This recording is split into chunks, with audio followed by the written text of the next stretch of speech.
Hi everyone, so this is multiplying with indices part 2. If you've not seen multiplying with indices part 1, you might want to watch that one first to understand how to work and what the rule is when you multiply. So in the last video I told you that the rule is that if the base letters are the same, you can just simply add the powers, and I showed you why that was the case.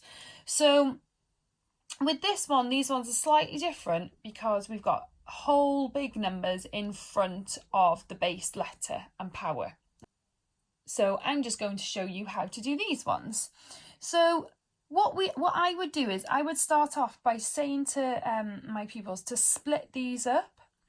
So you could split it up in knowing that 3x cubed, well, we know that x to the power of 3 represents x times x times x. So I'm going to write that out first of all. So 3 times x times x times x. That's what that represents. Okay, so 2x to the power of 7 represents 2 times x times x times x. That's 3, 4, 5, 6, 7. Okay. So, and these are multiplied together. So this is like what I did in my last video.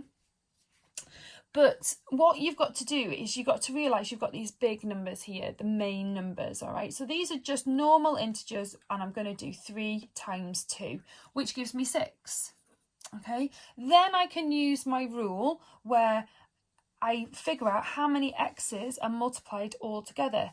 So I've got 1, 2, 3 here. I've got 7 here, so I know that's 10 altogether. So I've got x to the power of 10.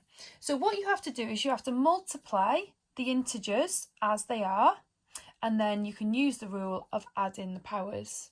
Okay, so on this one, I'm going to do 6 times 4, which is 24, and then I've got y to the power of 5 times y. Now when it's just a y or any letter on its own, there is an invisible power, okay? We don't put it in. It represents 1, okay? So remember, it's still the rule that you add the powers. So it would be 5 plus 1, which is y to the power of 6. If you weren't sure, you could write it out fully like I've done here to check your answer, but you can just simply add the powers.